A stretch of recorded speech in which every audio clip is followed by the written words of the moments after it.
Isa naman ang patay, isang sugatan sa salpukan ng motorsiklo at van sa Lucena City. Detalye mula kay Eagle News, Southern Luzon reporter Alan Llaneta.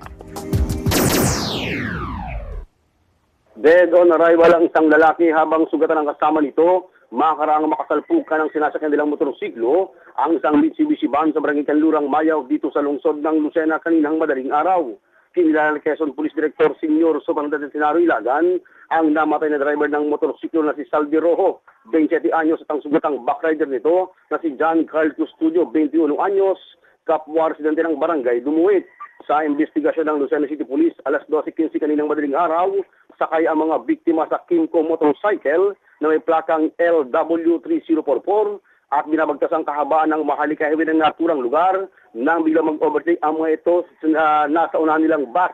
Hindi umano napansin ng mga biktima ang kasalubong nilang Mitsubishi van na may plakang TLK 971 na minamaneho naman ni Gian Paulo Assessor, kaya nakabanggaan nila ito. Nadala pa sa paggamutan ng driver ng motorsiklo pero hindi na ito umabot pa ng buhay. Nagpapagaling naman ngayon sa MMG Hospital ang sugatang backrider nito.